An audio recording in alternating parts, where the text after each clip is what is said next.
Okay, so we're just going to start with a photograph I took of my dog Cassie. I've put it into black and white so I can see the detail a little bit more clearly, so you might want to do the same. Okay, and all I've got is an ordinary piece of A3 drawing paper and a 2B pencil. Okay, so what I want to try and do is I'm going to try and sort of capture the essence of her without kind of attempting to measure out or to rely on a grid or anything like that. So we refer to this in drawing as gestural drawing, really because you're kind of using very loose gestural marks to try and sort of scope out the weight and the form and the size of what you're drawing, okay, without relying on any of the usual kind of methods that you might rely on if you were going to do a drawing such as this. Okay, so let me just demonstrate. It'll make more sense when I start to draw. So what I'm doing is I'm just looking at the picture. I'm making sure I sort of keep looking at the picture whilst I'm drawing. So you're moving your eye between the picture and the page always, and I'm just making some very sketchy, light sketchy marks. I'm not sort of worried too much about accuracy. I'm trying to sort of just get myself onto the page really and start to look at some of these shapes. So that you're sort of relying on more on sort of very scribbly lines, but I'm not just looking at the, you know, the outline of her head. I'm looking also at the outlines of the play of light on her fur.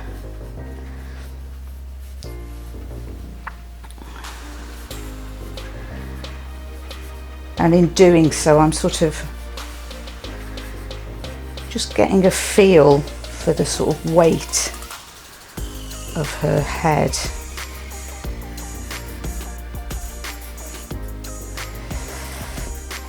And the kind of overall structure of it.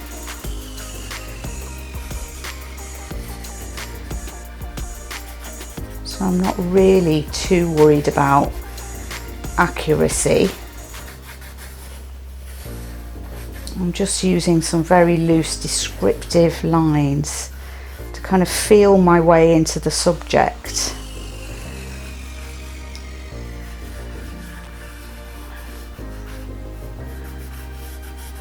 You just keep your eye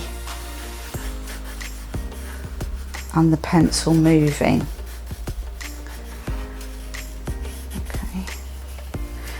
And pretty soon, after a while, you start to, you know, the whole thing starts to take shape, and you can start to maybe think about bringing in some contour lines.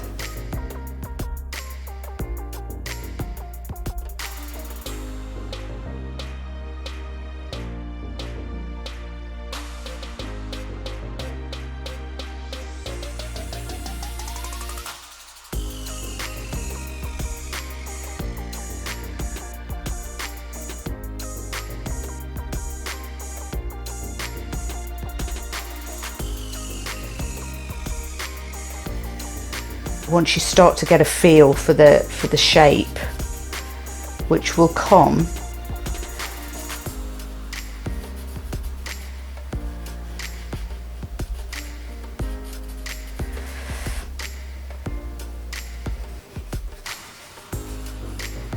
because all of these very scribbly lines, they kind of read as patches of light and dark. You're your mind's eye automatically fills in that information. So I don't have to worry about too much about shading and colour and all of that with this kind of technique.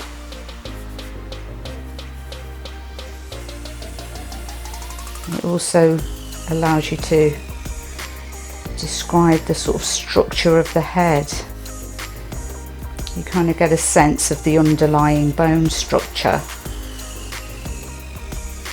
Can you see what I'm doing? I'm kind of, with these contour lines, I'm just pressing down a little bit heavier on the pencil,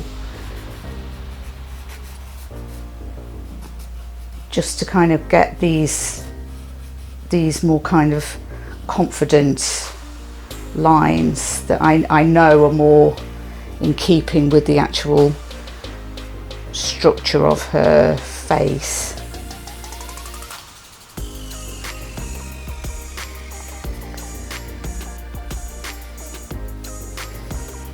The muzzle kind of comes out like that.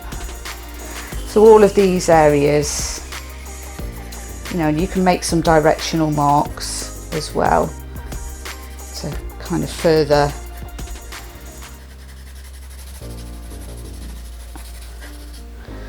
describe what you're drawing. But the idea is with this is to be as free hand as possible, so you very quickly sort of start to get a very intuitive feel for the subject when you take this approach.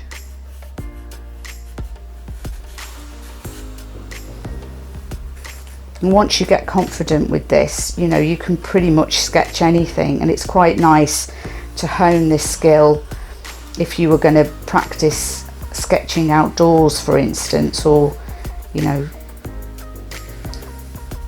sketching moving objects. Obviously it's a bit of a shame that I can't get my dog to actually sit for this length of time while I study her. So I am relying a little bit on, well, a lot on photography, but that's the nice thing about your mobile phone is, you know, your camera phone.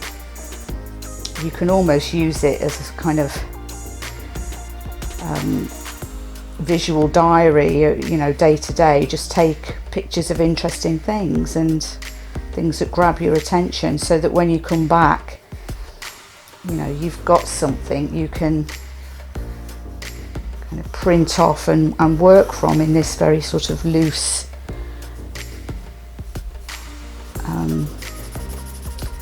gestural way, which is hugely satisfying to be able to do. Okay, so I'm going to leave it there. So very quickly, it was what, I would say under 5 minutes, I've made a sort of fairly decent rendition of my dog. You know, just using a series of very kind of quick sketchy lines that I've kind of felt my way around the subject. And yesterday I did a similar exercise, so these are some of the sketches I did yesterday using the same technique. Just again from pictures I have of her, you know, and again just feeling my way around the form and her shape and, you know, her character, trying to sort of capture the essence of her and her nature, which I think I've sort of managed to do with these. Okay, so there you have it. There you have gesture drawing. Give that a go. Again, all you need is some ordinary drawing paper, 1 2B pencil, and yeah, just give it a go, and don't forget to post up your results on the Facebook page if you can. Okay, bye for now.